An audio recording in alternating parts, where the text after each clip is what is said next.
Man lam yarda biqada'i, siapa yang tak ridha menerima takdirku, walam yasbir bi bala'i, tak sabar menerima bala ujianku, falyatlub rabban siwaya, carilah Tuhan selain aku. Assalamualaikum warahmatullahi wabarakatuh. Jamaah dimanapun berada, saya sedang bersama dengan santri-santri penghafal Quran Pondok Pesantren Tahfiz Quran Az-Zahra.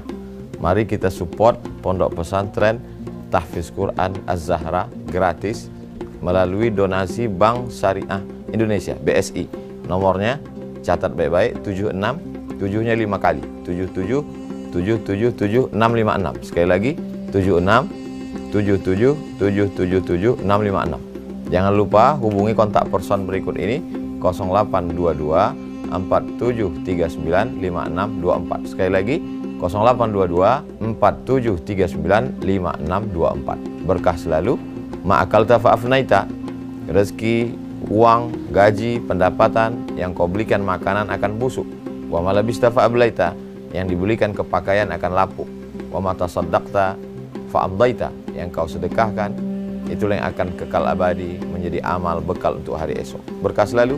Assalamualaikum warahmatullahi wabarakatuh.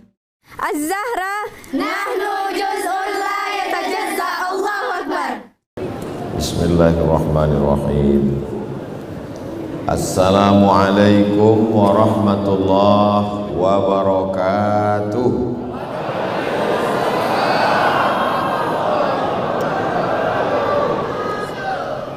Alhamdulillahilladzi bi ni'matihi tatimmus shalihat. Wassalatu wassalamu ala sayyidis sadat wa ala alihi wa ashabihi ahlil fadaili wal karamat. Subhanaka la ilma lana illa ma 'allamtana innaka antal alimul hakim. Rabbi shrah li sadri wa yassir li amri wahlul 'uqdatam min lisani yafqahu qawli.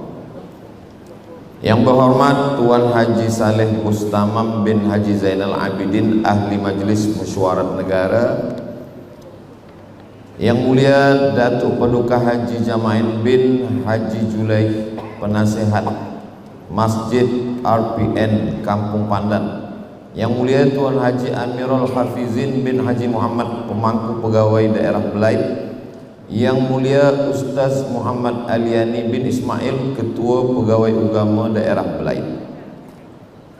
Selain daripada itu, hadirin hadirat, muslimin muslimat, jamaah fardu isya, semuanya dimuliakan Allah Subhanahu wa taala. Amin ya rabbal alamin. Apa kabar semua jamaah? Sehat? Alhamdulillahi rabbil alamin. Allahumma salli ala Sayyidina Muhammad wa ala ali Sayyidina Muhammad. Tajuk kita malam ini, takdir Allah.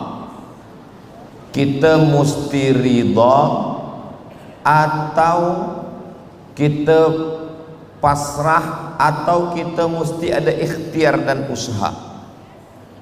Ada seorang ulama dari Suriah, Damaskus, Dimash, namanya Syekh Muhammad Said Ramadan Al-Buti.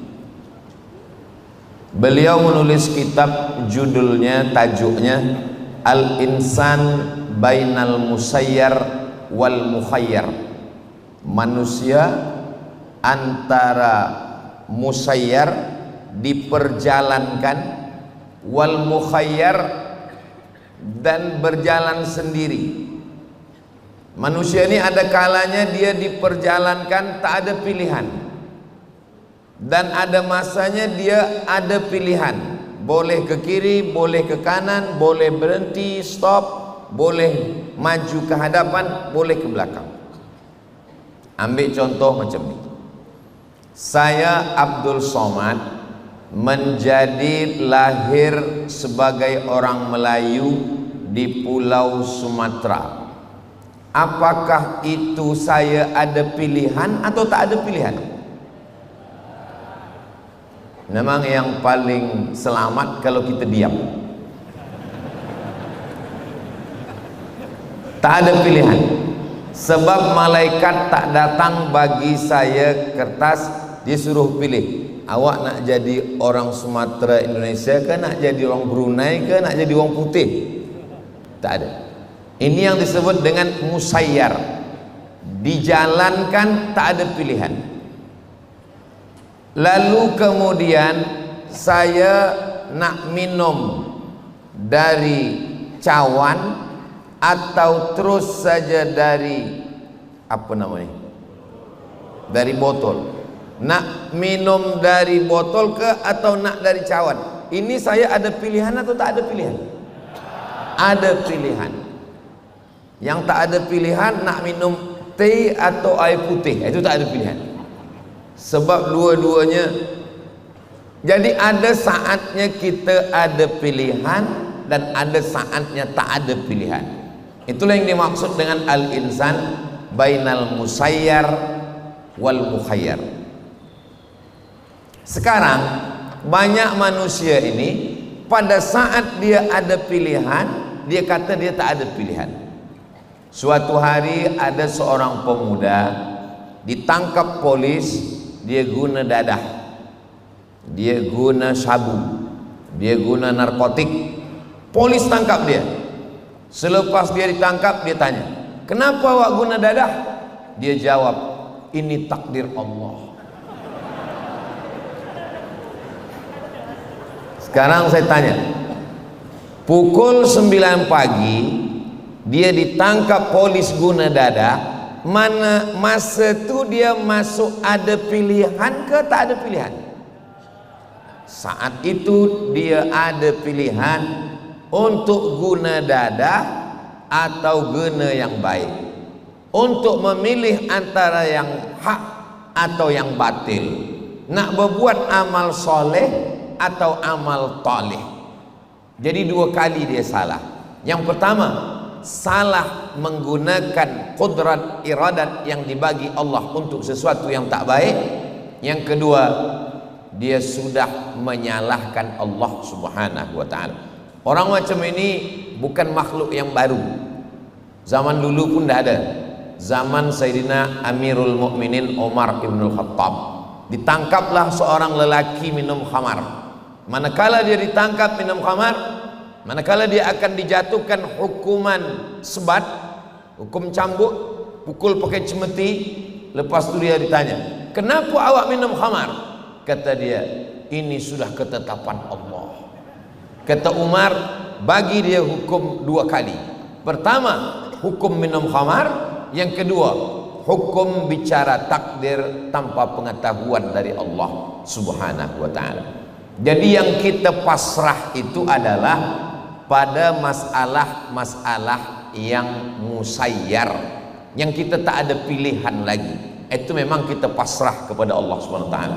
Tapi pada perkara yang kita ada pilihan, maka kita disuruh Allah Subhanahu wa ta'ala untuk memilih. Itulah yang disebut dalam Al-Quran, wa nafsin wa ma sawwaha fa'alhamaha fujuraha wa taqwaha qad aflaha man zakkaha wa qad khaba man dassaha.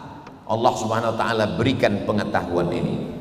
Dalam masalah takdir ini ada dua aliran dalam sejarah Islam.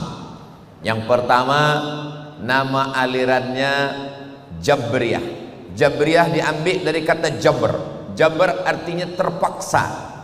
Jim ba ra, jabr. Orang yang terpaksa disebut dengan majbur. Makanya dalam nikah ada namanya wali yang boleh memaksa anak gadis dalam mazhab Syafi'i. Wali mujbir. Majbur dipaksa, mujbir memaksa. Saya ada anak gadis, saya tak ada anak gadis. Misalkan saya ada anak gadis, saya balik ke rumah, saya cakap pada anak gadis saya, anak gadisku, aku balik dari bagi tazkirah di Masjid Blaid. Aku terjumpa tadi anak lajang yang handsome, soleh, Masya Allah, tabarakallah. aku dah nikahkan engkau dengan dia tadi, maka nikah itu sah. Sebab saya wali mujbir. Wali mujbir itu ayah dengan datuk. Jadi kelompok yang pertama ni Jabriyah mengatakan dia terpaksa dengan takdir. Hidup dia ini terpaksa, dipaksa oleh takdir Allah Subhanahu wa taala. Mereka ini ada satu golongan di tengah umat ini, dan saya yakin dan percaya golongan Jabriyah ini masih hidup lagi sampai sekarang. Bila ditanya dia, kenapa awak berzina? Mohon maaf, beribu maaf, berapa banyak anak perempuan, anak lelaki yang melakukan perbuatan dosa, sedar, sehat, tiada kurang satu apapun. Manakala perbuatan itu terjadi, bila dia ditanya, kenapa kamu melakukan ini semua? Dia nasihati pula mak ayah dia, sabarlah ya, ini sudah ketetapan Allah. Padahal dia melakukan perbuatan itu dalam keadaan sedar, dalam keadaan sihat zahir dan batin. Dia boleh memilih antara action atau tidak, antara berbuat atau tidak, antara memilih dua pilihan.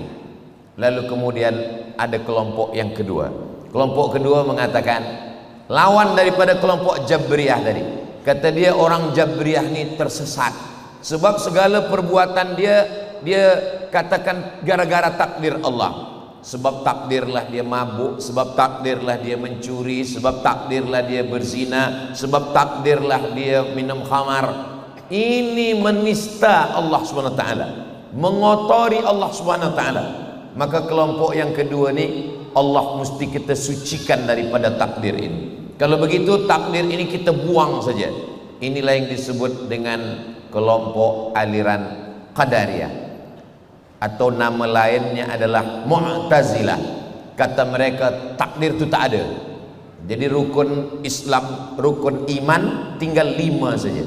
Antu'mina billah wa malaikatihi wa kutubihi wa rusulihi wal yaumil akhir wa bil qadari khairihi wa syarrihi.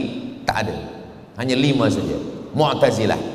Sebab kata dia bertentangan dengan keadilan Allah Subhanahu wa taala. Jadi takdir ni tak ada. Kedua-duanya bukan golongan ahlus sunnah wal jamaah. Sedangkan kita bukan Jabriyah dan kita bukan Qadariyah.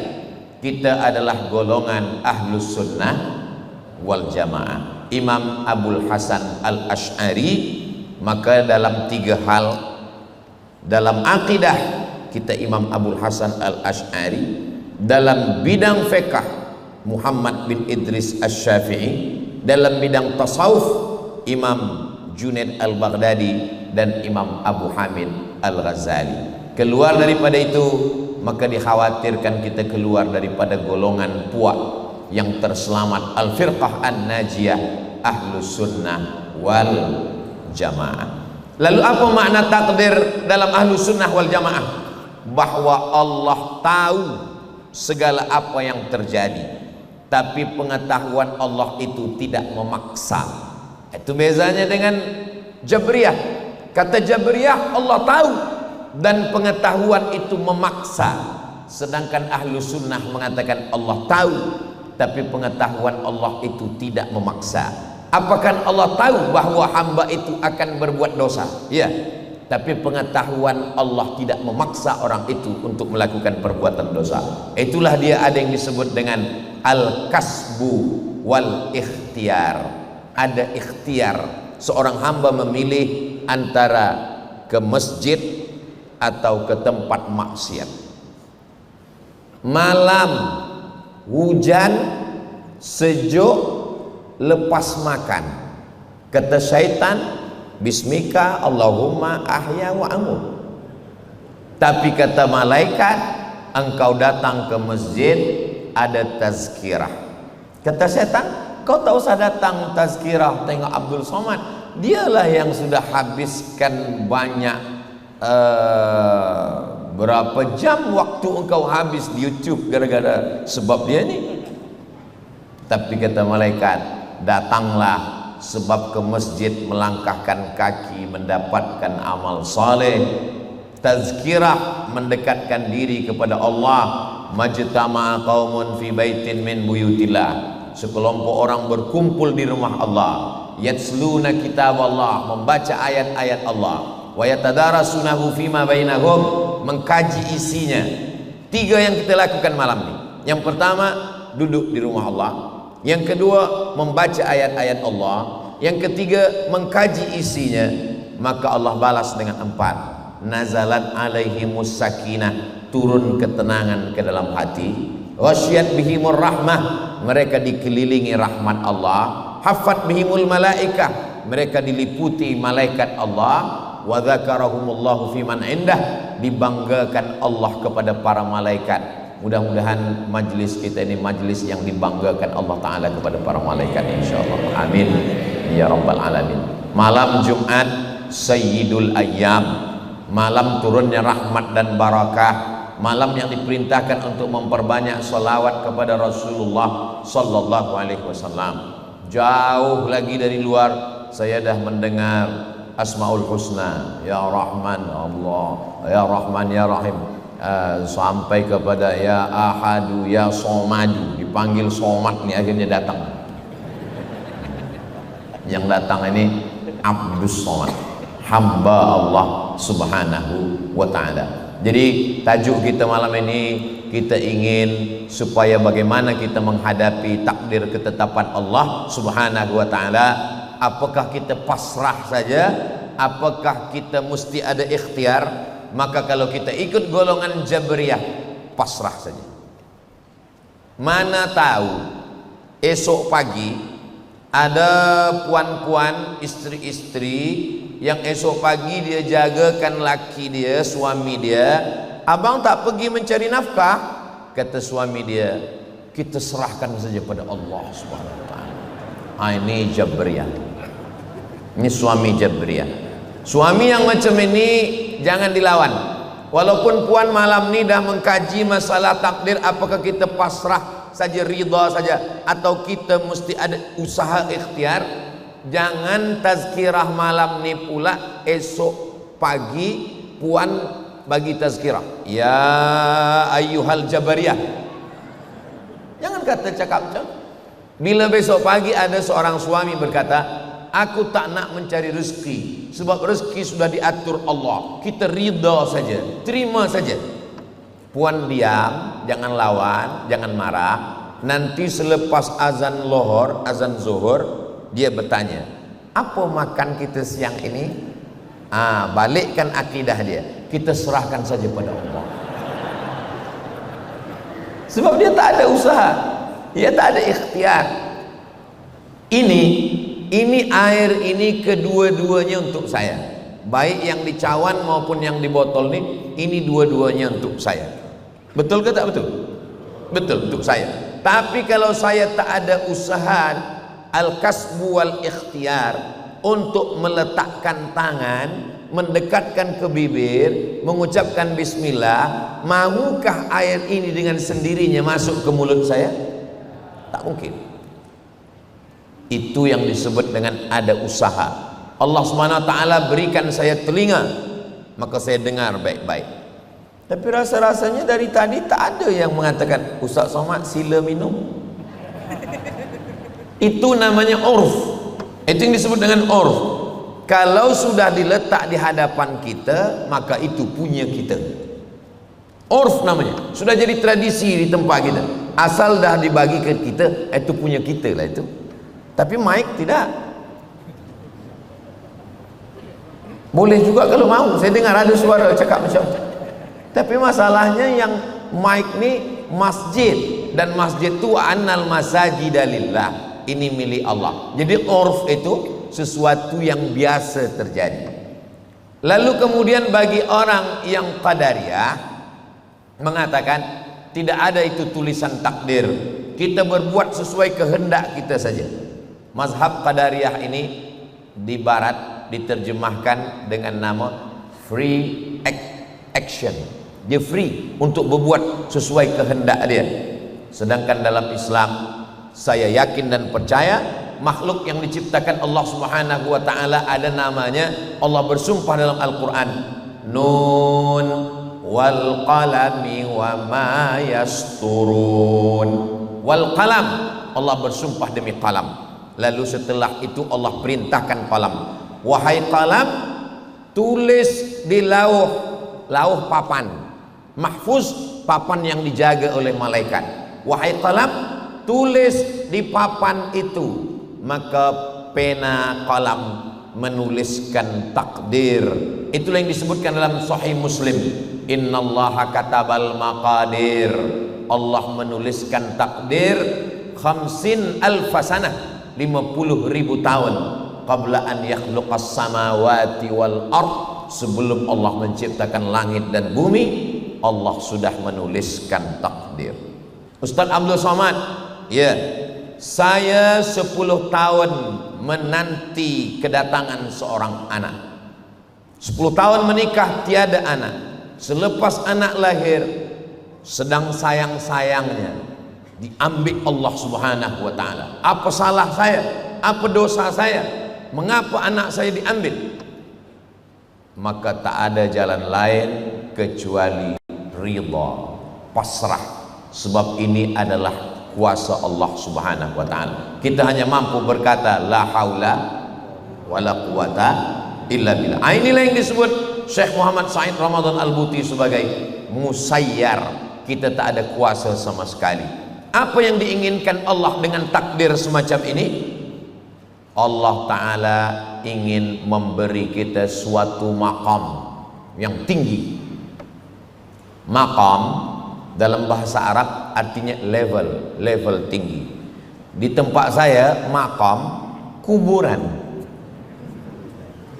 Maqam adalah tempat yang paling tinggi. Makanya dalam Al-Quran dikatakan, wa minal laili, dari sebagian malam, fatahajjad, lawanlah tidurmu supaya engkau jaga tengah malam, asa ayyab'atsaka rabbuka maqamam mahmuda.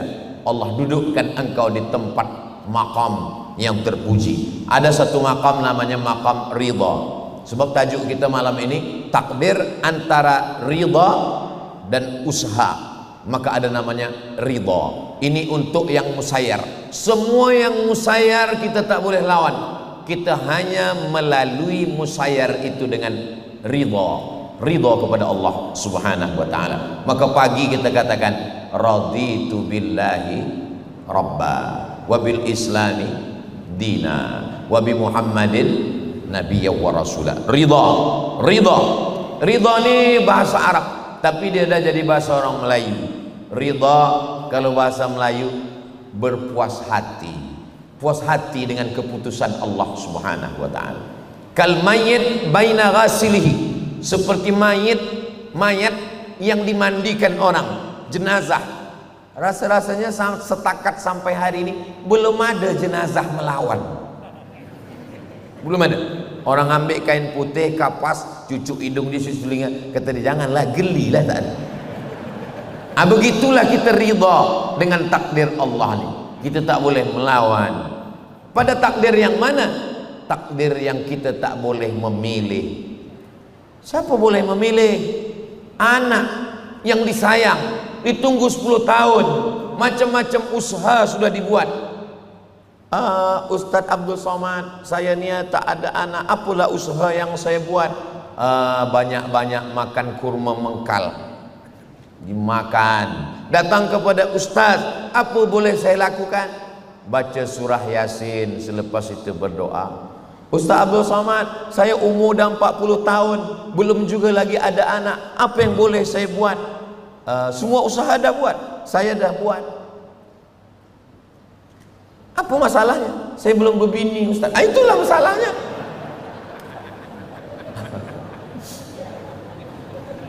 Berbini ini pilihan, berumah tangga ini pilihan, antara mahu atau tidak mahu. Masalahnya ada namanya cinta kelapa. Kita cinta, orang tak apa-apa. Kalau sudah macam itu, ada seorang lelaki namanya Qais. Qais ni jatuh cinta kepada seorang perempuan. Perempuan ni bernama Laila. Lalu kemudian Qais ni tergila-gila, hingga memang betul-betul gila dia ingin menikah, sebab ayah Laila tak nak menikahkan dia dengan Qais. Syekh Muhammad Mutawalli Asy-Sya'rawi menyebutkan di antara orang yang gila dan sihat semasa didoakan di dinding Ka'bah itu adalah Qais, sampai orang menyebut dia sebagai Laila Majnun. Maksudnya adalah Qais yang tergila dengan Laila. Suatu ketika ada orang bertanya kepada Qais, Qais, ya, mana yang engkau pilih, dunia beserta isinya atau Laila? Kalau ada dua pilihan, ini Laila, ini dunia beserta isinya, engkau pilih yang mana? Kata Qais, laghbaru ni'aliha ahabbu ilayya wa asfa li balwaha. Debu yang menempel di kasut Laila lebih kucinta daripada dunia beserta isi. Oh, esok pagi tuan-tuan bolehlah buat status FB. Apakah hati itu boleh memilih? Ya, hati boleh memilih. Tapi bagi setengah orang, dia kata ketika hati tak boleh memilih. Sebenarnya ini masalah pilihan. Allah SWT bagi kita pilihan untuk berbuat atau tidak berbuat. Tapi pada perkara yang tak ada pilihan, memang satu-satunya obat hanya ridha kepada Allah Subhanahu wa ta'ala. Allah tidak susah untuk membuat sesuatu. Innama amruhu idza arada syai'an ayyakula lahu kun fayakun. Lalu kenapa itu dia tak bagi pada kita? Dia ingin kita ridha. Orang yang masuk ke dalam surga, selepas masuk ke dalam surga, semua dah dapat. Dah dapat jannatin tajri min tahtihal anhar, sudah dapat wa fawakiha, buah-buahan, walakum fiha ma tashtahi anfusukum, semua yang kamu inginkan kamu dah dapat. Lepas itu Allah Ta'ala bertanya, madza turidun? Madza turidun? Kamu nak apa lagi? Kamu semua dah dapat, apa lagi yang kurang? Kata orang yang ada dalam surga, ada satu yang kami belum dapat ya Allah. Apa tu? Ridhaka, ridhamu kami belum dapat. Kata Allah Ta'ala, kalau yang dapat ridha aku itu cuma satu saja. Siapa ya Allah? Yang dapat ridhaku hanya orang yang ridha menerima takdirku. Orang yang tak ridha menerima takdir Allah, dia tak dapat ridha Allah. Itulah mengapa kita masa berdoa kepada Allah, kita tak minta surga dulu, kita minta ridha dulu, baru minta surga. Sebab dapat surga belum tentu dapat ridha. Tapi kalau dapat ridha, pasti dapat surga. Maka kita diajarkan guru-guru kita berdoa, Allahumma inna nas'aluka ridhaka wal jannah. Ini Hijir Ismail, ini Rukun Yamani, ini Hajar Aswad. Rabbana atina fid dunya hasanah wa fil akhirati hasanah wa qina azabannar. Allahumma inna nas'aluka ridhaka. Di tempat yang malaikat paling banyak berkumpul, di tempat doa yang paling mustajab, di situ dimintakan ridha. Dan yang dijemput Allah untuk kembali menghadap Allah itu adalah orang-orang yang ridha. Ya ayyatuhan nafsul mutmainnah, irji'i ila rabbiki radiyatan mardiyah. Allah ridha, mardiyah, diridhai. Manakala seorang ustaz berdoa, mudah-mudahan kita semuanya mendapat ridha, amin. Ada seorang perempuan, dia diam saja. Kawan dia bertanya, kenapa awak tak aminkan? Aku dah dapat ridha. Dari mana kau tahu? Nama suami dia Ridha. Mohon maaf Tuan Ridha. Nama tu doa. Ada pula seorang lelaki dari British, dari England berkata, kata dia, what is in a name? Apalah arti sebuah nama? Dalam Islam nama adalah doa. Jadi orang yang ingin anaknya diridhai Allah, ridha menerima segala ketetapan Allah, dia bagi nama anak itu Ridha. Tapi setengah orang menyebut Ridha ni dia susah nak sebut huruf Dad, maka Dad itu berubah menjadi huruf Z. Siapa nama anak awak? Reza. Reza itu sebenarnya Ridha. Dulu ada raja dari Persia, dari Iran, namanya Ridha Bahlawi. Ridha Bahlawi sampai ke kampung saya berubah menjadi Reza Pahlavi. Maksudnya itu dia. Beberapa huruf ini memanglah dia berubah, tapi kita mesti kenal bahwa ini adalah ridha, menerima ketetapan Allah Subhanahu wa taala. Kalau begini umat Islam memahami semuanya, nanti umat Islam datang menjajah umat Islam. Lalu manakala umat Islam ini ingin melawan, lalu kemudian dikatakan, kamu jangan melawan, ini adalah ketetapan Allah. Maka banyak orang mengatakan itu tasawuf. Orang-orang tasawuf itu adalah orang yang selalu ridha dengan apapun yang terjadi. Sebenarnya mereka tidak membaca sejarah Islam. Dalam sejarah Islam, orang-orang tasawuf yang sunni mereka ridha pada yang musayyar. Tapi pada yang mukhayyar, orang tasawuflah yang paling kuat melawan. Kita baca ada sejarah tentang seorang yang melawan Mussolini dari Italia yang menjajah negeri Islam bernama Libya. Maka di sana ada seorang mursyid tariqah Sanusiyah namanya Umar Mokhtar. Tuan-tuan dah tengok film itu? Nah, bagi yang belum, tengoklah. Umar Mokhtar, Anthony Quinn. Umar Mokhtar melawan. Manakala Umar Mokhtar ditangkap oleh tentera Mussolini dari Italia, lalu kemudian ditanya, Umar Mokhtar, iya, kata Mussolini, aku terheran-heran menengok engkau. Kami pakai kereta besi, engkau naik kuda. Kami gunakan apa namanya? Pistol. Kami guna pistol besi, engkau guna pistol biasa saja. Apa yang membuat engkau melawan? Apa kata Mussolini? Aku heran, sebelum aku membunuh, menggantung engkau, aku ingin tahu engkau ni makhluk macam apa, wahai Umar Mokhtar. Umar Mokhtar menjawab, kata Umar Mokhtar, Tuhanku hanya menyuruh aku melawan. Apapun hasilnya, aku serahkan kepada Allah Subhanahu wa ta'ala. Tasawuf melawan. Tasawuf yang sunni, yang benar-benar tasawuf adalah melawan.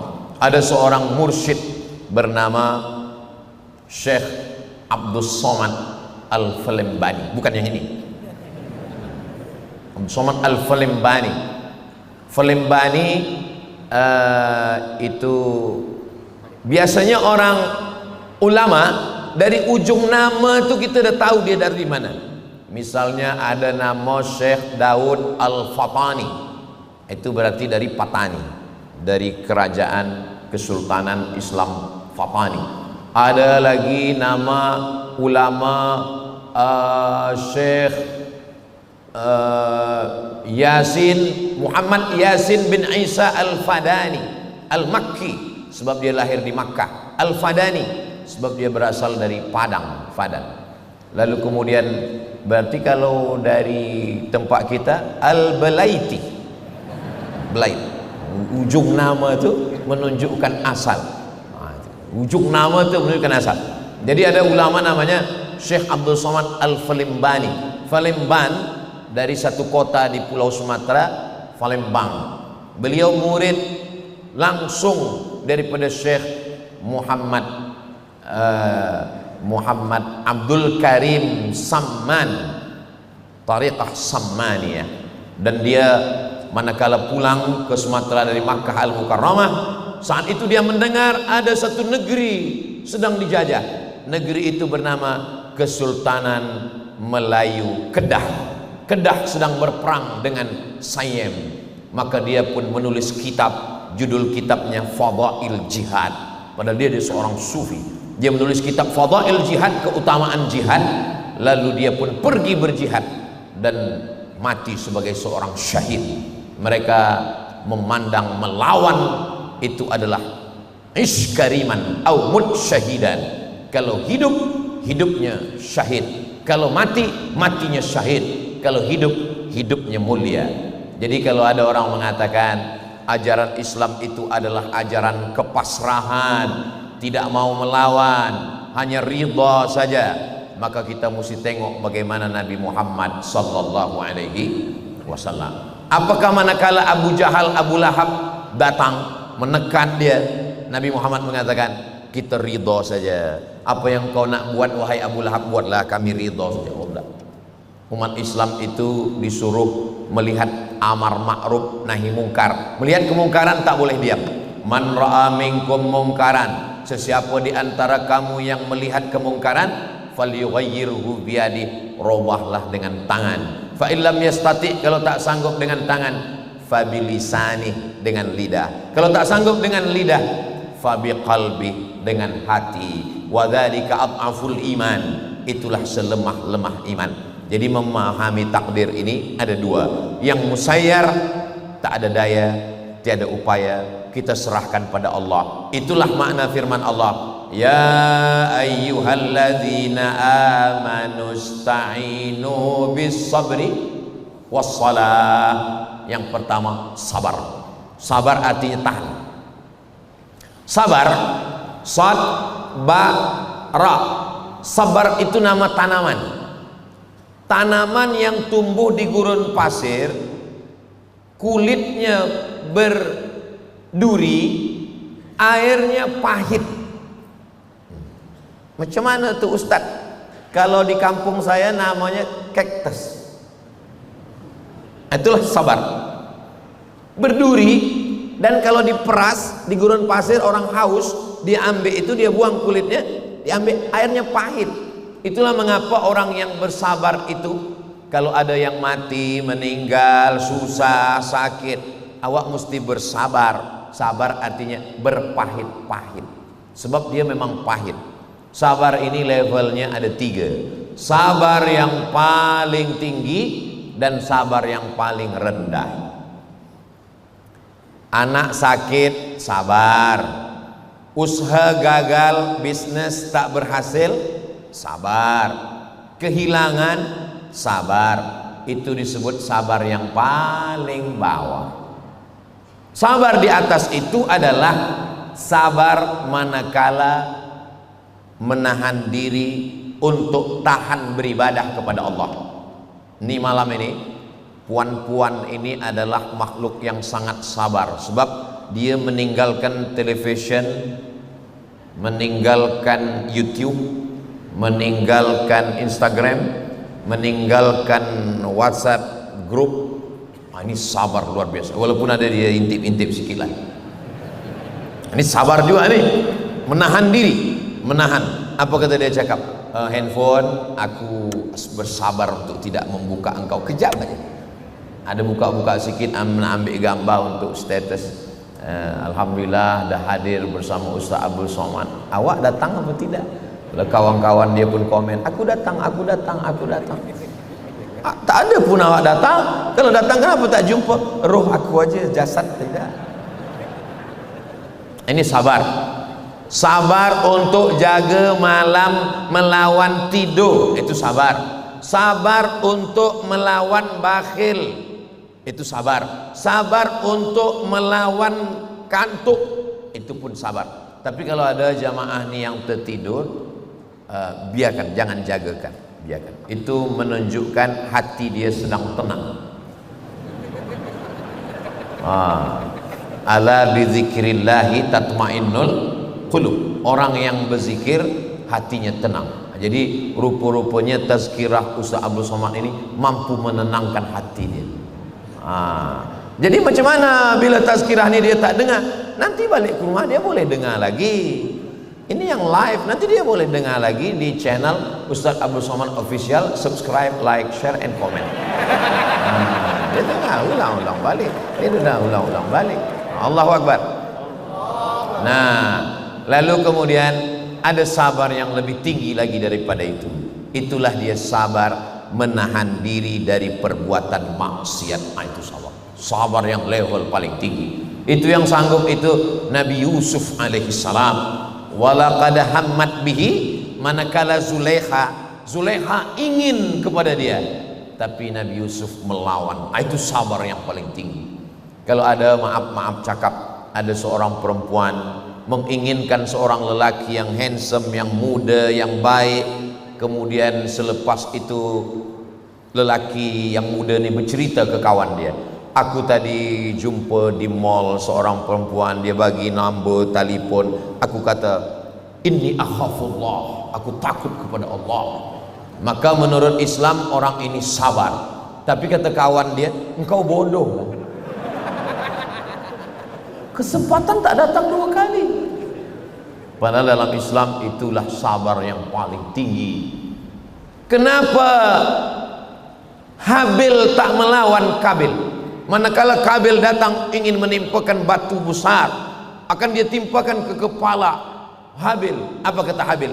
La imbasatta ilayya yadaka litaqtulani ma ana bibasiti yadiya ilaika liaqtulak. Aku tak melawan saudaraku Kabil. Kenapa tak melawan? Inni akhafullah, aku takut kepada Allah. Ini sabar. Jadi kita disuruh manakala datang takdir ini dua cara. Ya ayyuhalladzina amanu sta'inu bis sabr. Sabar artinya menahan. Maka bulan puasa itu disebut dia dengan bulan syahrus sabri, bulan sabar. Makanan ada, minuman ada, tapi dia sanggup menahan. Itu sabar. Istri dia ada, dia sanggup tahan. Makanan halal ada, tapi dia sanggup tahan. Itu namanya sabar. Lalu kemudian sabar, makanya disebut Ramadan itu imsak. Imsak. Bila azan subuh pukul 5.20, imsak 5.10. Imsak. Imsak itu diambil dari kata menahan. Apa yang ditahan orang sabar? Pertama, dia tahan mulut. Sebab mulut ni bercakap, kenapa yang laki mati? Laki ni laki aku, kenapa tak laki dia? Maka mulut ni mesti tahan.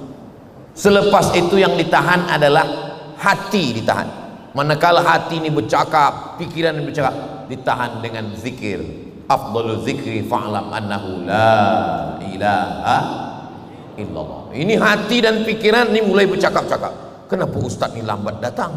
Kenapa dia tak datang-datang? Ya man huwallahu alladhi la ilaha illa huwar rahmanur rahim al-malikul qudusus salamul mu'minul muhaiminul, kata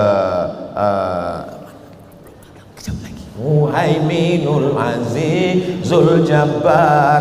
Kenapa kita diajak untuk Asmaul Husna, bersolawat, solawat nariyah, solawat tafrijiyah, solawat badar, solawat tibbil qulub, untuk supaya menahan hati dan pikirannya, sebab dia bercakap terus di dalam. Untuk menahan itulah maka kita disuruh berzikir. Ya ayyuhalladzina amanu sta'inu bis sabri wassalah, memperbanyak solat kepada Allah Subhanahu wa taala. Solat qabliyah, solat ba'diyah, solat duha, solat isyraq, solat awabin, solat tasbih, solat hajat, solat taubat, solat habis semua solat udah. Ustaz Abdul Somad, saya rasanya semua solat, semua sembahyang saya dah buat. Sembahyang apa lagi? Sembahyang yang tak ada terikat dengan apapun. Sembahyang terikat dengan waktu, tahajud malam, duha pagi. Sembahyang yang tak ada terikat dengan apapun, sembahyang lepas, itulah dia disebut dengan solat sunat mutlak. Mutlak artinya lepas, tak ada terikat dengan apapun. Qabliyah, ba'diyah terikat dengan waktu. Solat sunat selepas wudhu terikat dengan waktu, tapi tak terikat dengan waktu, tak terikat dengan momen, tak terikat dengan apapun, maka disebut dia dengan salat mutlak. Maka ketika Abdullah bin Abbas sedang naik kendaraan, tiba-tiba datang orang dari belakang membagi kabar, Assalamualaikum wahai Abdullah bin Abbas. Waalaikumsalam. Adik engkau meninggal, adik engkau yang sedang berperang meninggal. Abdullah bin Abbas turun dari kendaraannya, dari hewan tunggangannya, dia turun, terus saja dia cari kiblat, dia terus sholat. Allahu Akbar, mengamalkan firman Allah, ya ayyuhalladzina amanu ista'inu bis sabri wassalah. Tidak ada yang mampu menahan itu kecuali sabar dan sholat. Tapi orang sehebat Umar bin Khattab, tuan-tuan, Umar bin Khattab tuh Masya Allah tabarakallah, ma masya Umar qattu illa masa syaitanu fajjan ghaira fajjika. Ini ada satu jalan, ini jalan kampung, jalan biasa, ini jalan highway. Kalau Umar lalu di jalan highway ini, maka setan akan cari jalan lain. Dia takut di jalan yang dilalui oleh Umar bin Khattab. Begitulah Umar. Ini bukit, ini gunung, ada satu lembah. Kata Nabi, kalau engkau berjalan di lembah itu Umar, maka setan akan berjalan di lembah yang lain. Begitulah Umar bin Khattab. Kalau Ustaz Abdul Somad, sama-sama berjalan dengan setan. Kita ini makhluk yang lemah. Umar bin Khattab yang begitu kuat iman dia, manakala meninggal Sayyidina Muhammad sallallahu alaihi wasallam, dia cabut pedang dia. Apa kata dia? Man qala inna Muhammadan qad mata, siapa yang mengatakan Muhammad mati, atrib unuqahu, aku pancung kepala dia. Siapa yang berani mengatakan Muhammad mati, aku tebas kepala dia. Datang Abu Bakar Siddiq membacakan ayat, wa ma Muhammadun illa rasul. Muhammad bukan Tuhan, dia hanya seorang rasul.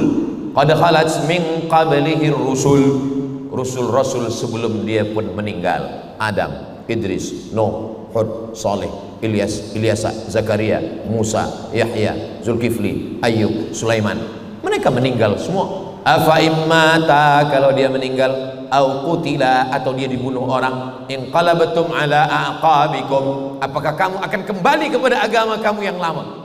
Mendengar ayat itu dibacakan, jatuh pedang Umar bin Khattab. Apa kata Umar? Seakan-akan aku tak pernah mendengar ayat itu. Padahal Umar bin Khattab hafaz Al-Quran. Jadi orang yang selevel Umar bin Khattab pun ketika terkena musibah itu hilang ayat itu. Padahal 30 juzuk di kepala dia. Apalagilah kita yang juzuk 30. Jadi kalau Abdul Somad malam ini begitu suaranya menggelegar mengatakan, mari kita sabar, mari kita ridha. Sebab ujian itu tak datang ke dia.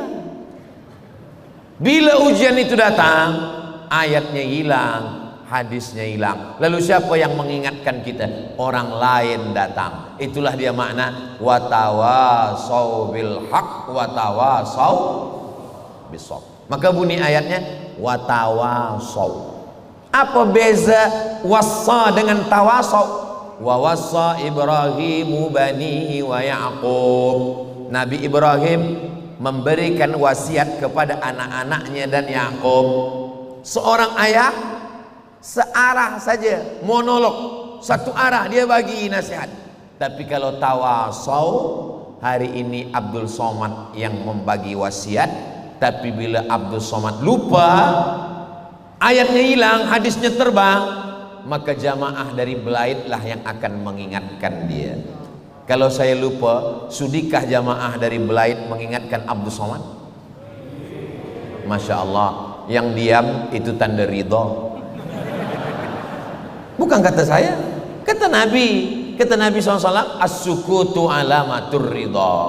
Diam itu tanda ridha. Jadi manakala tadi saya tanya, kalau Abdul Somad ini lupa lalai, dia bersusah hati, ayatnya hilang, siapa yang akan ingatkan? Diam dia. Diam itu tanda ridha. Maka bila datang ujian itu kita diam, tapi diamnya itu bukan diam marah, diam ridha. Suatu ketika Nabi lalu di pekuburan. Manakala Nabi lalu ke pekuburan, ada seorang perempuan yang menangis, anak dia mati, anak dia meninggal. Kata Nabi SAW, sabar, kata Nabi. Ini ujian dari Allah SWT. Apa kata dia? Alaika anni li'annaka lam tusab bimusibati. Pergi engkau sana. Engkau menyuruh aku sabar sebab bukan engkau yang kena musibah ini. Nabi pun pergi. Nabi pun dia ngamuk macam tu. Apalagi saya? Kata dia, pergi sana. Engkau mengatakan aku sabar sebab bukan anak engkau yang mati, bukan engkau yang kena ujian. Nabi pergi. Selepas itu datang orang bagi tahu dia. Awak tahu tak siapa yang awak halau tadi? Tidak. Itu Nabi. Oh Nabi, aku tak tahu, kata dia. Sebab masa tu tak ada poster, tak ada gambar. Orang tak tahu tu Nabi Muhammad SAW. Beza dengan sekarang. Walaupun orang Belait tak pernah jumpa saya, tapi dia tahu. Saya kadang di beberapa tempat, saya sedang makan, ada orang tanya, ini Ustaz Somad? Enggak, macam Ustaz Somad. Kata orang, engkau tahu tak siapa yang kau halau tadi? Tidak, itu yang kau halau untuk Nabi. Dia datang, dia kejar, dia datang sampai ke rumah Nabi. Kata dia, ya Rasulullah, maafkan aku. Aku tak tahu kalau tadi itu engkau ya Rasulullah. Aku sabar insyaAllah. Kata Nabi, innamas sabru fi sadmatil ula. Sabar itu pada pukulan yang pertama. Pada saat hari pertama itulah sabar. Kadang kedua, ketiga semua ada sabar.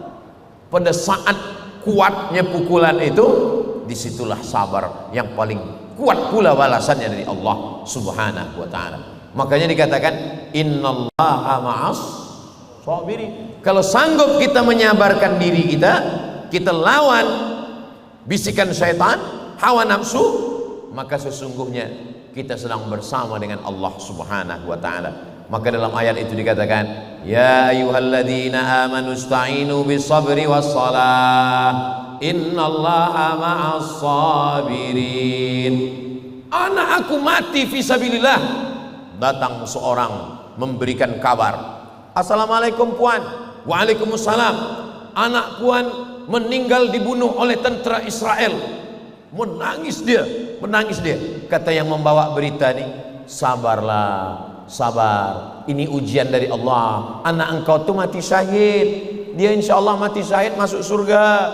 Kata dia, yang aku tangiskan ni bukan aku menangis kenapa anak aku tu mati. Lalu kenapa engkau menangis? Yang aku tangiskan ni kenapa anakku ni sikit cuma 2, kenapa tak 10, supaya semuanya syahid menghadap Allah. Itu makanya kalau kita tengok orang nangis, jangan kita suruh sabar, kita tanya dulu. Nanti selepas kita bagi nasihat, baru kita malu. Rupanya yang dia tangiskan bukan anaknya mati itu. Yang dia tangiskan, kenapa anakku mati syahid 2 orang, kalau aku tahu begitu anakku lebih banyak dan semuanya syahid menghadap Allah Subhanahu wa ta'ala. Begitu kekuatan iman mereka kepada Allah Subhanahu wa ta'ala. Satu lagi, seorang ibu, manakala datang berita kepada dia, anak engkau meninggal, dia pun menangis. Kata yang membawa berita ni, sabarlah, kenapa engkau menangis? Sabar, ini ujian dari Allah. Yang aku tangiskan ni kenapa aku tak ikut sekali syahid dengan dia? Begitulah orang-orang yang kalau sudah dalam hatinya itu ada ridha menerima takdir Allah Subhanahu wa ta'ala. Lalu kemudian apa kata Allah? Wala taqulu liman yuqtalu fi sabilillahi amwat. Jangan kau katakan mereka yang mati berjihad fi sabilillah itu mati. Bal ahya, mereka hidup. Oh, jadi mereka tu hidup, Ustaz. Mereka hidup. Walakin la tash'urun. Hanya saja kamu tak sanggup merasakan kehidupan mereka. Maka kata Nabi sallallahu alaihi wasallam, kamu jangan bersedih sebab mereka itu sesungguhnya hidup. 2 kali Allah ulang dalam Al-Quran. Bal ahya inda rabbihim yurzaqun. Mereka mendapatkan rezeki yang tak putus. Orang yang mati syahid itu 3. Pertama, sakratul maut dia rasakan kal qarsi, seperti cubitan lembut di atas kulit. Sedangkan kita takutnya sakratul maut, ya Allah, maka selalu kita doakan Allahumma hawwin alaina fi sakaratil maut. Yang kedua, mereka tak merasakan azab kubur. Sedangkan kita setiap ingin lepas sembahyang minta selamat. Allahumma inni a'udzubika min azabi jahannam wa min azabil qabri wa min fitnatil mahya wal mamat wa min syarri fitnatil masihid dajjal. Yang ketiga, mereka terus saja masuk ke dalam surga tanpa hisab. Sedangkan umat Islam tak semuanya. Jangan minta masuk surga, karena semua umat Nabi Muhammad SAW pasti masuk surga. Tapi mintalah selamat dari neraka, karena tak semuanya selamat dari neraka. Man qala la ilaha illallah Muhammadur Rasulullah dakhalal jannah. Siapa yang mengucapkan la ilaha illallah Muhammadur Rasulullah pasti masuk surga. Datang sahabat bertanya, wa in zana, bagaimana kalau dia berzina? Wa in saraq, bagaimana kalau dia mencuri? Wa in zana wa in saraq, dia berzina, dia mencuri, tetap masuk surga. Oh, sedapnya orang Islam. Berzina masuk surga, mencuri masuk surga, masuk surga. Tapi dia transit dulu. Kita nak flight ni direct. InsyaAllah kita semua Rabbana atina fid dunya hasanah wa fil akhirati hasanah wa qina azabannar. 7 kali pagi, 7 kali petang. Allahumma ajirna minan nar, Allahumma ajirna minan nar, Allahumma ajirna minan nar, Allahumma ajirna minan nar, Allahumma ajirna minan nar, Allahumma ajirna minan nar, Allahumma ajirna minan nar. Kalau sanggup 1 napas, tak sanggup jangan paksakan, nanti berhenti di tengah. Kita minta kepada Allah Subhanahu wa taala selamat. Allahumma ja'alna min utaqaika, jadikan kami termasuk orang-orang yang terbebas selamat daripada azab neraka. Mereka sudah pasti, maka mereka disebut dengan syahid. Syahid maknanya 2. Yang pertama, masyhud, disaksikan malaikat. Sebab kematian mereka itu semua malaikat turun menyaksikan. Yang kedua, syahid bermakna syahid, memandang. Sebab sebelum malaikat mencabut nyawanya, malaikat menunjukkan tempat dia di surga. Wahai syahid, sebelum engkau keluar ruh dari jasad, ini tempat engkau di surga. Ustaz Abdul Somad dah tahu tempat di surga. Jangankan tempat di surga, tempat parking di Belait pun tak nampak. Dapat. Wah, masya Allah, tabarakallah. Terkejut saya menengok. Ustaz Somad, beginilah orang Belait menantikan, padahal hujan, padahal sejuk, padahal malam ni mestinya orang duduk di rumah menonton TV sambil makan popcorn. Tapi mereka datang ke masjid. Ini adalah orang-orang yang sabar. Mudah-mudahan kita Allah bagi istiqomah insyaallah. Ridha ini hanya pada orang yang mengenal Allah dengan sebenar pengenalan. Macam mana? Macam ridhanya seorang yang menggendong budak kecil. Oh, anak engkau? Iya, comel, lucunya masya Allah. Dia gendong. Masa dia gendong itu maaf beribu maaf, terkencing budak kecil. Masa budak kecil itu terkencing, orang yang menggendong ini ridho. Kenapa dia ridho? Karena dia tahu budak kecil ini tak berdosa. Cuba kalau ayah dia yang mengencing. Oh, lucu. Iya, tapi saya mohon maaf, lupa pasangkan pampers tadi. Itu nampaknya kain engkau dah basah. Tak apa, ini maknanya bulan depan saya pula dapat anak. Kenapa? Sebab dia pengenalan yang sempurna. Kalau kepada budak kecil yang tak berdosa dia tak marah, kenapa dia marah pada Allah? Berarti dia tak kenal Allah. Makanya kata ulama, awaluddin ma'rifatullah. Bukan hadis Nabi. Awal pertama dalam agama ini adalah mengenal Allah Subhanahu wa taala. Wujud, qidam, baqa, mukhalafatul lil hawadisi, qiyamuhu bi nafsihi, wahdaniyah, qudrat, iradat, ilmun, hayat, sama, basar, kalam. Itu semua untuk mengenal Allah Subhanahu wa taala, bahwa Allah ada iradat, kehendak ingin menguji hamba-hambanya, dan kita hanya bersabar menerima takdir yang musayyar ini. Adapun yang mukhayyar, maka yang mukhayyar kita mesti bersemangat. Ustaz Abdul Somad, macam mana kita nak ramaikan masjid kita dengan sembahyang berjamaah? Pengerusi masjid kita Ustaz Somad minta supaya Ustaz bagi motivasi supaya jamaah ini bersemangat. Kita tak usahlah bagi motivasi, sebab ini dah takdir Allah. Ada saja imam dengan makmum seorang dah cukup dah sudah. Itu fardu kifayah. Masjid-masjid yang lain orang dah mau sembahyang di rumah.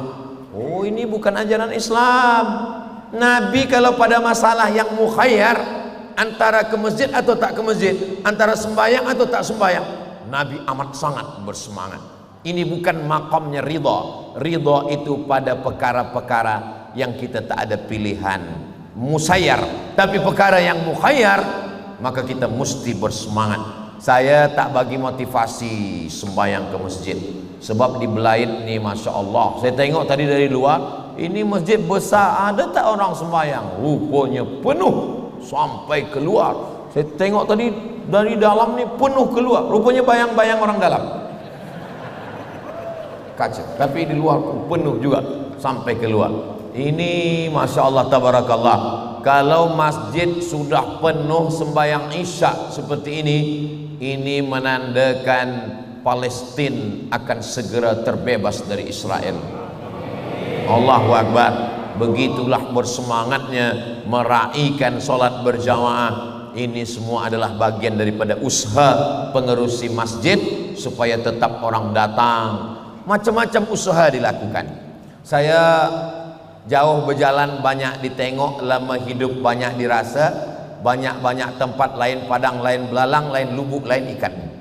Ada satu tempat ramai, tazkirah subuh ramai. Saya tanya kawan saya, awak pengerusi masjid ni? Iya. Kenapa ramai banyak? Kita adakan setiap subuh Ahad, namanya Subuh Ahad Coffee Morning. Oh, jadi lepas sembahyang subuh sedia bagi, ada nasi lemak, ada. Awal-awal niat jamaah nawait usolli fardhu subuhi wa nasi lemak. Tapi setelah ini usaha bagaimana meraihkan solat berjamaah. Kemudian saya pergi lagi satu masjid ramai juga. Saya tanya, macam mana awak meraihkan sembahyang berjamaah ini boleh ramai? Kami pengerusi masjid setiap sepekan sekali, seminggu sekali, itu kami buatkan surat jemputan macam walimah nikah. Kepada semua jemaah, sila datang. Nanti bila awak tak datang, awak mati, kami tak datang. Oh, macam tu. Jadi macam-macam cara. Ini ikhtiar. Ini yang saya sebut dengan ikhtiar itu. Begitu juga dengan mencari rezeki ini. Rezeki ini pun ikhtiar juga. Mencari rezeki itu ikhtiar, kaya itu takdir.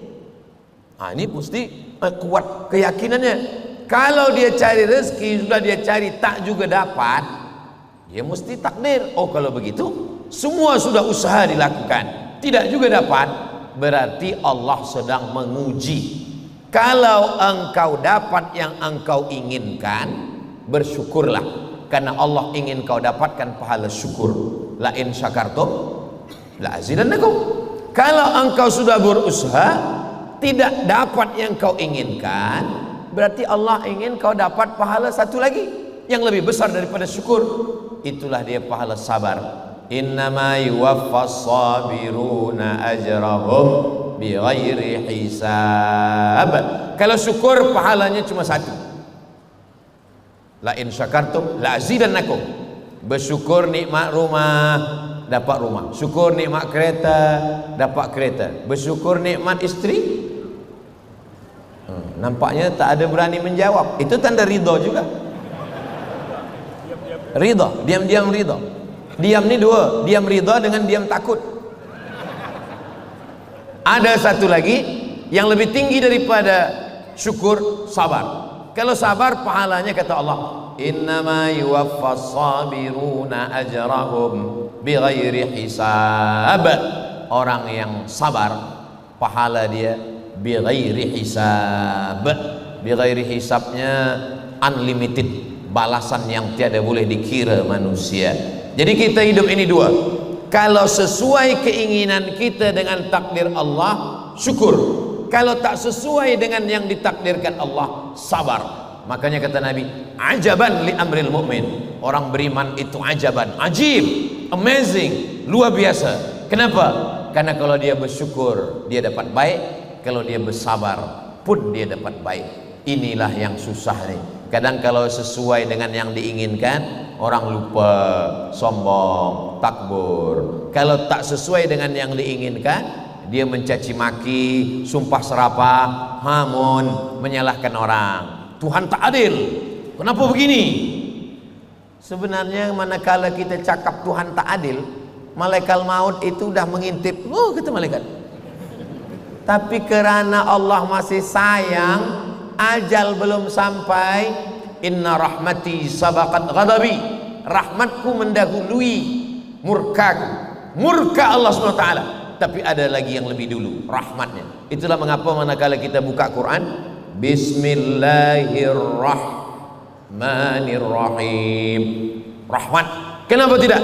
Bismillahil muntaqim, Bismillahil aziz, Bismillahil jabbar. Tidak. Tapi yang didahulukan itu rahmat Allah. Makanya orang yang sudah dapat rahmat Allah disebut dengan almarhum. Allah yarham, rahmat Allah. Tapi tak boleh almarhum itu untuk orang yang sudah dapat rahmat Allah sekaligus doa untuk dia. Tapi tak boleh adik-adik anak-anak muda ni bagi tazkirah. Yang saya hormati almarhum dan almarhumah. Itu khas, itu sebutan khas untuk orang yang menghadap Allah. Maka kita doakan dia, Allahumma ghfir lahu warhamhu. Kita penduduk antara dua sujud minta kepada Allah, Rabbil firli warhamni wajburni warfa'ni warzuqni wahdini wa'afini wa'fu'ani. Balik kepada tajuk kita malam ini, takdir antara ridha dengan ikhtiar. Takdir dah saya jelaskan, ridha pada perkara-perkara yang musayyar, ikhtiar pada perkara-perkara yang mukhayyar. Tadi saya mula pukul 8.30, sekarang sudah pukul 9.30, 60 minit. Padahal kalau tengok botol 30 minit, sebab 330 mililiter. 1 jam saya dah jelaskan. Puan-tuan sekalian, apakah yang saya sampaikan ini jelas? Boleh difahami? Alhamdulillah. Kadang di beberapa tempat kita dah bercakap, lepas tu kita tanya, faham? Boleh Ustaz ulang dari awal lagi? Itu pun ikhtiar. Ikhtiar orang ingin faham. Saya kalau di kelas, masa saya pensyarah, itu saya bagi penjelasan 3 kali. Saya jelaskan, ada kadang masalah-masalah itu yang susah, yang sulit, yang payah, saya jelaskan 3 kali. Macam mana? Saya belum juga faham. Kalau begitu 2. Kalau tak awak keluar, saya keluar, kata saya. Di kelas lah dengan adik-adik, dengan pelajar-pelajar, tapi dengan jamaah, Masya Allah, tabarakallah. Begitulah Allah bukakan hati kita. Saya 2 tahun tak datang ke Brunei Darussalam sebab COVID-19. Alhamdulillah tak ada datang COVID 20, 21, 22. Dia berhenti setakat 19 saja, sehingga kita datang boleh bersilaturahim. Ini pun bagian daripada ikhtiar. Saya tidaklah berdakwah, sebab dakwah itu mengeluarkan orang dari menyembah setan kepada menyembah Allah. Orang di Brunei Darussalam semua dah menyembah Allah. Yang berdakwah itu adalah saudara-saudara kita yang masuk hutan, yang mengetuk pintu rumah orang. Mari kita ke surau, mari kita ke masjid. Itu ikhtiar dia. Adapun orang yang dah datang ke masjid, dah duduk, disediakan kerusi, dipanggil, mari kita dengarkan tazkirah yang disampaikan oleh Al-Mukarram Al-Ustaz Abdul Somad. Lalu orang menyangka Abdul Somad sedang berdakwah. Tidak, yang berdakwah adalah saudara-saudara kita yang berusaha supaya ingin dakwah itu sampai. Berapa banyak orang yang tak mengenal Allah, sehingga dia mengenal Allah menjadi umat Nabi Muhammad SAW yang dalam la ilaha illallah Muhammadur Rasulullah sallallahu alaihi wasallam. Orang kalau kuat tauhidnya, insyaallah dia tidak akan goyang. Kenapa? Karena dia akan berkata inna lillah wa inna ilaihi raji'un. Semua ini bukan punya aku. Lillahi ma fis samawati wa ma fil ardh yang di langit, yang di bumi. Bukan punya aku, punya Allah. Diambil Allah, bukan punya kita. Macam parking, ada parking kereta, datang orang parking kereta mahal, ada orang parking kereta biasa, ada orang parking kereta rusak, lalu dia ambil balik. Itu punya dia. Allah bagi letak parking ke poket kita sebentar, Allah bagi parking ke bank akun kita sebentar, sekejap, selepas itu dia ambil Allah Subhanahu wa taala. Menangis sampai bengkak biji mata berhari-hari. Padahal ayat tu dia hafal, selepas setiap maghrib dia baca, ghairil maghdubi alaihim waladdallin, amin, lillahi ma fis samawati wa ma fil ard. Tapi manakala diambil Allah, disitulah datang. Nabi-nabi itu semua ujiannya ujian ridha. Diambil Allah Ta'ala, kebunnya mati semua, kebunnya ridha. Diambil Allah Subhanahu wa Ta'ala, kambingnya, untanya, lembunya, ridha. Diambil Allah Ta'ala, anak-anaknya, ridha. Itulah dia Nabi Ayyub alaihissalam. Sampai akhirnya kulit-kulit dia sakit, sekalipun dia tak ada mengeluh, ya Allah kenapa anakku mati, kenapa kebunku mati, kenapa, tak ada. Sampai akhirnya tinggal satu saja yang setia bersama dia, itulah dia Rahmah. Makanya manakala orang menikah itu selalu doakan, Allahumma arham bainahuma kama rahimta baina Ayyuba wa Rahmah. Buat mereka berkasih sayang sebagaimana kasih sayang Ayyub dan Rahmah. Walaupun mati hilang semua, Rahmah tetap sayang. Sampai akhirnya apa kata Rahmah? Berdoalah Ayyub kepada Allah. Kata Ayyub, aku malu. Tak apa-apa, kau minta saja pada Allah. Kata Ayyub, Rabbi anni massaniyad-dur wa anta arhamur rahimin. Kalau kita baca dalam doa Ayyub itu, Nabi Ayyub alaihissalam, dia tak ada minta, dia tak ada kata, ya Allah sihatkan aku, kulit aku dah sakit-sakit berulang, tak ada. Dia hanya katakan, Rabbi anni massaniyad-dur, aku kena sesuatu mudarat, wa anta arhamur rahimin, engkau maha kasih dan sayang. Terus saja Allah mengatakan, apa kata Allah?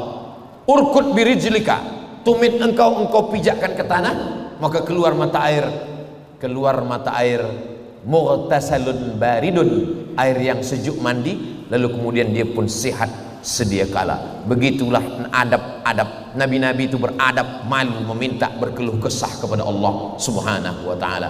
Kita kadang baru sakit demam, di kampung saya kalau demam sikit itu namanya demam puyuh.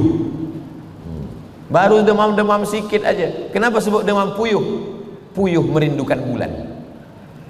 Demam sikit, bukan demam berat, betul? Dah berkeluh kesah, kenapalah begini. Padahal sebenarnya kita tidak ridha menerima ketetapan Allah Subhanahu wa taala. Padahal subuh kita sudah katakan, raditu billah, aku ridha menerima ketetapan engkau. Makanya dalam hadis qudsi dikatakan, man lam yarda bi qada'i, siapa yang tak ridha menerima takdirku, walam yasbir bi bala'i, tak sabar menerima bala ujianku, falyatlub rabban siwaya, carilah Tuhan selain aku. Kemana kita mencari Tuhan selain Allah? Tak ada. Maka tidak ada lain kecuali ridha menerima ketetapan Allah Subhanahu wa taala. Kita saling mendoakan, mudah-mudahan kita termasuk hamba-hamba yang selalu ridha menerima ketetapan Allah Subhanahu wa taala pada perkara-perkara yang musayyar. Adapun pada perkara yang mukhayyar, kita tetap berusaha. Innallaha la yughayyiru ma biqaumin hatta yughayyiru ma bi anfusihim. Allah tidak akan merubah suatu kaum sampai kaum itu berusaha untuk merubah dirinya sendiri. Lebih kurang 70 menit kita bersama malam ini. Segala kebaikan-kebaikan ini datangnya dari Allah. Kesilapan-kekhilafan itu datang dari hamba Allah yang dhaif, al-faqir, Abdus Somad. Mudah-mudahan pertemuan kita malam ini pertemuan yang diridhai Allah Subhanahu wa taala. Seterusnya saya kembalikan kepada pengerusi majlis apa program berikutnya. Terima kasih. Wassalamualaikum warahmatullahi wabarakatuh. Boleh? Assalamualaikum warahmatullahi wabarakatuh. Prof. Datuk, bolehkah doa mengubah takdir Allah? Hadis, bukan saya. La yaruddul qada illa doa. Tidak ada yang boleh merubah takdir kecuali doa. Itulah mengapa malam nisfu Sya'ban kita berdoa, Allahumma, ya Allah, kalau tertulis di lauhil mahfuz dalam takdirku baik, maka tetapkan kebaikan itu untukku. Kalau tertulis tak baik, maka robahkanlah dia menjadi baik. Maka kadang ada sebagian pemuda-pemuda ini berdoa, ya Allah, kalau memang dia tak jodohku, jadikan dia jodohku. Kalau dia jadi jodoh orang lain, matikan jodoh dia. Apa doa kamu ini? Nabi sebut nama. Masa zaman Nabi itu ada dua Umar yang kuat. Satu Umar bin Khattab, satu Umar bin Hisham. Ini dua orang ini kalau dia masuk Islam, Islam akan kuat. Nabi berdoa, Allahumma a'izzal Islam bi Umarain. Kuatkan Islam ini dengan dua Umar ini. Masuk Islam Umar bin Khattab. Nah, jadi kita berdoa, maka ada doa, Allahumma inni la aruddal qada walakin as'aluka lutfa fi. Aku tak minta engkau rubah takdirku, tapi andai kau rubah, andai kau takdirkan aku jatuh, biarlah aku jatuh dalam tumpukan jerami. Jerami itu habis memanen padi, lembut dia kalau jatuh. Sebenarnya dia ingin takdir itu berubah kepada yang baik. Jadi kita minta kepada Allah Ta'ala, kalau ditakdirkan ada tak baik, kita rubah pada yang baik. Siapa yang kuasa merubah takdir? Yamhullahu ma yasha wa yusbit. Allah kuasa untuk menetapkan dan Allah kuasa untuk menghapuskan. Wa indahu ummul kitab, karena lauhil mahfuz milik Allah, di sisi Allah SWT. Kalau Allah berkehendak, dia hapuskan. Kalau Allah berkehendak, dia tetapkan. Semuanya kuasa Allah Subhanahu wa ta'ala. Kita berusaha, kita berikhtiar, kita berdoa. Selepas itu hubungan kita Allah dengan Allah adalah husnuzan, bersangka baik kepada Allah. Maka dalam hadis qudsi dikatakan, ana inda husni zanni abdi bihi. Aku ikut sangka hambaku kepadaku. Apapun yang dibagi Allah kepada kita, kita sangka baik. Mudah-mudahan Allah selalu memberikan yang baik-baik buat kita semua, insyaallah. Amin. Demikian. Assalamualaikum warahmatullahi wabarakatuh. Jamaah dimanapun berada, saya sedang bersama dengan santri-santri penghafal Quran Pondok Pesantren Tahfiz Quran Az-Zahra.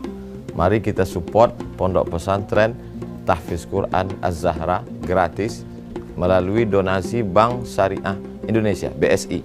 Nomornya catat baik-baik, 76 7-nya 5 kali, 77 777 656. Sekali lagi, 76 77 777 656. Jangan lupa hubungi kontak person berikut ini, 0822 4739 5624. Sekali lagi, 0822 4739 5624. Berkah selalu. Ma'akalta fa'afnaita. Rezeki, uang, gaji, pendapatan yang kau belikan makanan akan busuk. Wa malabista fa'ablaita. Yang dibelikan kepakaian akan lapuk. Wa matasaddaqta fa'amdaita. Yang kau sedekahkan, itulah yang akan kekal abadi menjadi amal bekal untuk hari esok. Berkah selalu. Assalamualaikum warahmatullahi wabarakatuh. Az-Zahra, nahnu